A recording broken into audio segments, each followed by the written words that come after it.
देश में सामाजिक परिवर्तन की महानायिका,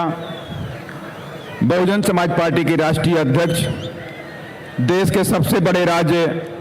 उत्तर प्रदेश की चार बार मुख्यमंत्री रही, पूर्व सांसद, आयरन लेडी आदरणीय बहन जी से विनम्र आग्रह करता हूं कि आप हम सबको दिशा निर्देश देने की कृपा करें। आदरणीय बहन जी।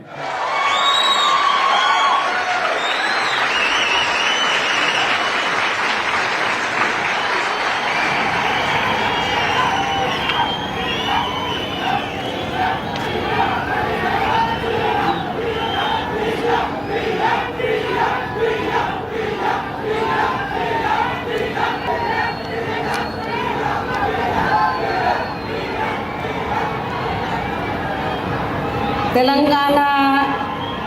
स्टेट के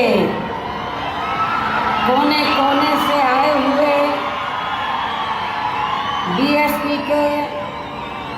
सभी छोटे बड़े पदाधिकारी, कार्यकर्ता,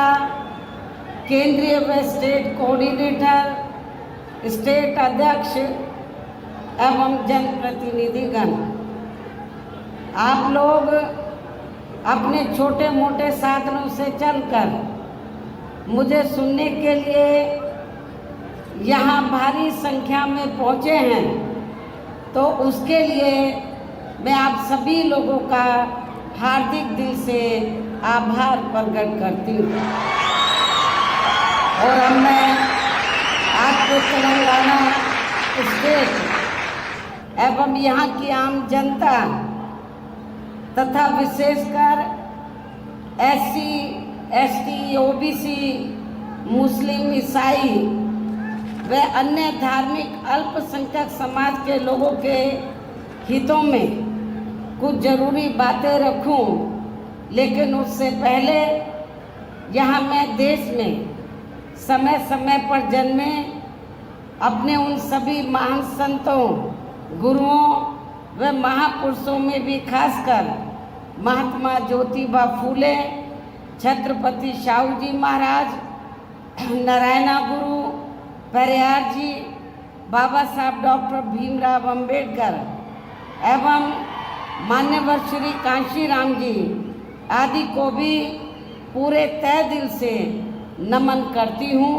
नतमस्तक करती हूँ, जिन्होंने अनेकों कष्ट झेलकर यहाँ खासकर SC, ST व अन्य उपेक्षित वर्गों के लोगों को अपने पैरों पर खड़ा करने के लिए हर संभव पूरा प्रयास किया है, और जिनसे प्रेरित होकर व जिनके बताए हुए रास्तों पर चलकर ही मैंने खुद भी अपनी पूरी जिंदगी समर्पित की है। और अब मैं खासकर SC, ST व OBC वर्गों के लोगों को ये कहना चाहूँगी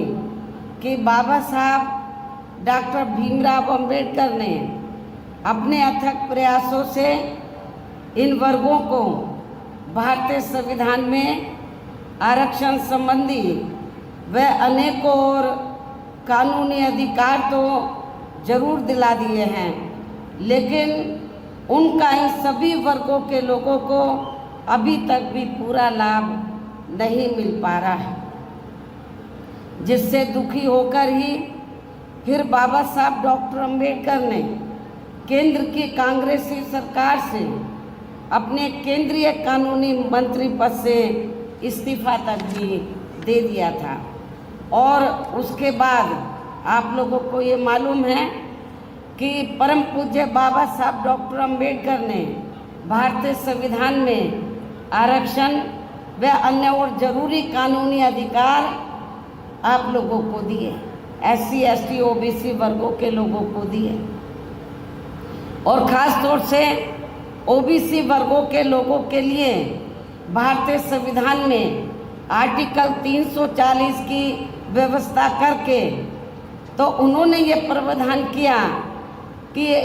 देश में जो भी पहली सरकार बनती है वो कांग्रेस की बनी थी सेंटर में, तो उनकी जिम्मेवारी बनती है कि आर्टिकल 340 के तहत तो SC ST को छोड़कर जो अन्य पिछड़े वर्ग के लोग हैं, जिनकी शैक्षणिक, सामाजिक और आर्थिक स्थिति लगभग SC ST की तरह हैं, उनको भी जिंदगी के हर पहलू में आगे बढ़ने के लिए मौका मिलना चाहिए और सरकारी नौकरियों में खासकर आरक्षण की सुविधा मिलनी चाहिए। बाबा साहब डॉक्टर अंबेडकर जब पहले कानून मंत्री बने, आज़ाद भारत की जब पहली सरकार बनी उसमें कानून मंत्री बने, तो बाबा साहब डॉक्टर अंबेडकर ने तो उस समय पंडित जवाहरलाल नेहरू एंड कंपनी के लोगों को, केंद्र की सरकार को ये कहा कि SC ST का जो रिजर्वेशन कोटा है वो समय से पूरा होना चाहिए, और इनके अलावा जो अन्य पिछड़े वर्ग के लोग हैं तो आप कमीशन बैठाएं। आर्टिकल 340 के तहत कमीशन बैठाकर जो जातियां छूट गई हैं उनको भी आरक्षण की सुविधा दें, उनको भी कानूनी अधिकार दें जिंदगी के हर पहलू में आगे बढ़ने के लिए। लेकिन कांग्रेस ने उस समय, केंद्र की सरकार ने, पंडित जवाहरलाल नेहरू ने बाबा साहब की बात नहीं मानी, और जो उन्होंने आपको सरकारी नौकरियों में आरक्षण का कोटा दिया तो उसको भी पूरा नहीं किया, और ना ही अति पिछड़े वर्ग के लोगों को आरक्षण की सुविधा दी, और उसके लिए ना ही कोई कमीशन बैठाया। तो तब फिर बाबा साहब डॉक्टर अंबेडकर ने ये सोचकर अपने कानूनी मंत्री पद से इस्तीफा दे दिया कि जब मेरी बात नहीं मानी जा रही है, मैं अपने लोगों को कानूनी अधिकारों का फायदा नहीं दिला सकता हूं, तो मुझे इस पद पर बैठने का कोई नैतिक अधिकार नहीं है। उन्होंने कानूनी मंत्री पद से इस्तीफा दे दिया था, और उसके बाद फिर वे अपने इन सभी वर्गों के लोगों को भाईचारे के आधार पर संगठित करने तथा केंद्र व राज्यों की भी राजनीतिक सत्ता की मास्टर चाबी इन्हें खुद अपने हाथों में लेने के लिए पूरे जी जान से लग गए थे। बाबा साहब डॉक्टर अंबेडकर इस्तीफा देने के बाद चुप नहीं बैठे थे। उन्होंने फिर ये फैसला लिया कि इन लोगों को मैं भाईचारे के आधार पर संगठित करूंगा और इनको इस लायक बनाऊंगा कि ये केंद्र और राज्यों में राजनीतिक सत्ता की मास्टर चाबी खुद अपने हाथों में लें, और उसके जरिए जो कानूनी अधिकार मैंने दिए हैं उनका लाभ ये अपने लोगों को दें। लेकिन दुख की बात यह है, उनके ज़्यादा दिन, परम पूज्य बाबा साहब डॉक्टर भीमराव अंबेडकर के ज़्यादा दिन जीवित ना रहने की वजह से वे अपने इस मकसद में अपने जीते जी कामयाब नहीं हो सके। इतना ही नहीं, बल्कि इनके देहांत के बाद